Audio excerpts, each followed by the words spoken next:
Since Modern Warfare 2 came out, I've been working pretty hard to try and level up every single gun in the game. I wanted to unlock absolutely everything, every attachment. I haven't really gone for the camo grind as such, but I just wanted to make sure I've got all the attachments and all of the guns. So I've completed all of the assault rifles, all of the SMGs, all of the shotguns, the LMGs, the launchers, the melee weapons, and doing all of those, I didn't really find anything that I thought was horrendously overpowered. There's some weapons I really like the AK-74U, the STB. I think those are really good. I still like the Lackman sub, just like I did in the beta. But now in the marksman rifles, I've come across a couple of weapons, and one in particular that I think is actually broken and probably needs to be fixed.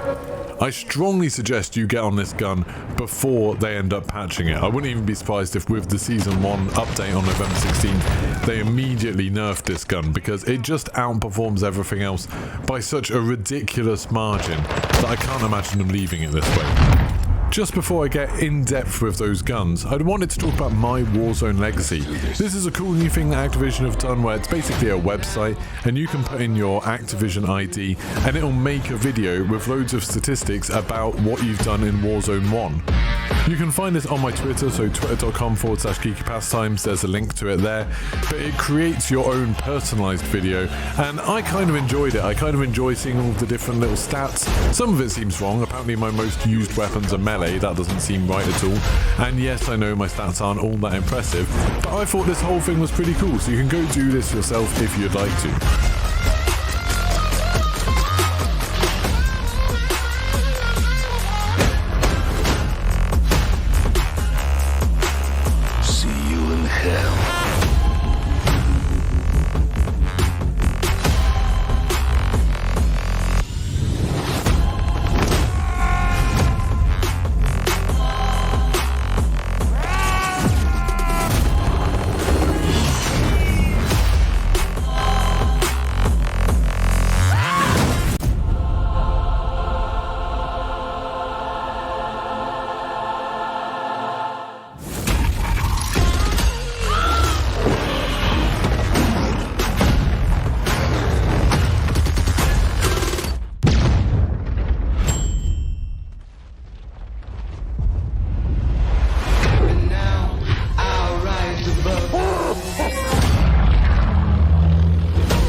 So yeah, I thought that was pretty cool. But anyway, let's talk about these overpowered guns. So the first one I want to talk about today is the Lockwood Mark II. Now this is the one that isn't insanely overpowered, but it does seem pretty crazy.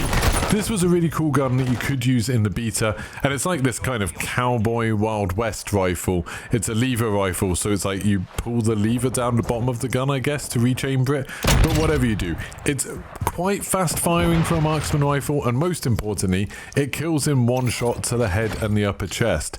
Now up close, this thing is an absolute beast. Like, you can basically use it like a shotgun, but then if you're willing to take a little bit more time to aim, you can still shoot people who are a long way away. And if you hit them in the head or in the upper chest and they're within, probably it looks like about, I don't know, 50 feet or so, you can get a one-hit kill on them, which is absolutely crazy. It's a lot of fun to use. It sounds super satisfying. You don't need any attachments on it, like the iron sights and everything like that are really good. You actually get something that looks like a proper sight just built into the gun. So it's fantastic. Now this one I don't think is going to get nerfed. I think if the other gun gets nerfed a lot, this will probably be one to use. But it's super awesome. The only thing to really watch for is if you're shooting over more extreme distances, like you're trying to use it in Ground War or Invasion, or I guess Warzone 2, there's quite significant bullet drop on it. So that's something to think about. But now the gun that you probably clicked on this video for in the first place, the SPR. This is a marksman rifle and it is hilariously overpowered. All the time I've been playing Modern Warfare 2, I kept having this feeling that I was just dying instantly, and it seemed like there was something weird happening. Like, it almost looked like other people were cheating, because they were just snapping right onto me, getting headshots or chest shots, getting one-hit kills all of the time, and it just felt like sudden death. It was horrific. Then I started using this gun and I realized what they'd been doing. Now this gun doesn't need any attachments or anything like that. The iron sights aren't great, but they work fine. But the bizarre thing about this is, at least on controller, it seems to make use of aim assist in a way that the other guns don't. For me at least, if I aim down sights and then pull the trigger on this, so quick scoping essentially, like aiming down sights and pulling the trigger really quickly, it feels like you nearly always get a headshot, even at ridiculous ranges. Unlike the Lockwood Mark II, with this gun it doesn't feel like there's any bullet drop at all. It feels like the bullet just flies in an absolute straight line, so whatever your crosshairs are on is just going to die. Similar to the Lockwood Mark II, you can also use it really up close, like it fires fairly quick, and if you hit them in the head or the upper chest then you can still get a kill. So as long as you aim high with someone at close, you've got a decent chance of just hitting them as if you were using a shotgun or something. But it's really at range where this thing excels. Like in all the 6v6 maps, you can basically shoot people across the map without really having to aim that much at all, and often you'll end up killing them. It just feels utterly bizarre. It fires fast enough that you can wipe out entire teams. You can just like keep on storming through and hit person after person, and it gets so many one-shot kills that it just feels incredibly overpowered. Now, there's some good news with this. I mean, the good news is really that this gun is loads of fun and you should use it now before it gets nerfed. But also, there's some other good news that I don't think this is going to ruin Warzone. Like a couple of people in my chat pointed out, in Warzone, people are going to have more health than they do in multiplayer, so the one-hit kill potential will probably be way lower. If this thing requires 2 shots to kill someone in Warzone, it'll be absolutely fine. If you need 2 shots, there's enough of a gap between those 2 shots for someone to move, someone to relocate, someone to get into cover and put some armor on, stuff like that. I don't think it's going to be too much of a problem.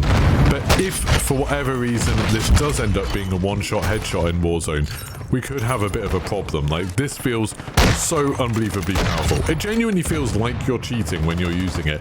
Like, I'm doing stuff occasionally in games, and I'm not even a very good player, but I'm doing stuff that if I saw someone else doing in a kill cam, I'd think that person was cheating, that person had aimbot or something. Now, I really don't know exactly what's happening here. I'd be really interested to hear from people who use mouse and keyboard whether this gun still has the same potential, whether it still feels as good on PC. Because at least on controller, it feels like you just have to put the sights kind of near their head or upper chest, and then you'll end up getting a one-shot kill. It just feels like there's almost like a wider target, like a fuzzy circle, that as long as you shoot within that circle, you'll be able to get a kill. And no other guns seem to have this. Like, I haven't noticed this with the sniper rifles, I haven't noticed it with assault rifles or anything like that, or even the battle rifles or the other marksman rifles. It's just this and the Lockwood, but this has the advantage of the bullets not having any noticeable bullet drop. So please let me know in the comments if you know what's going on with this, but definitely have fun with it. If you've left the marksman rifles to level up until later, I would definitely get on the SPR straight away.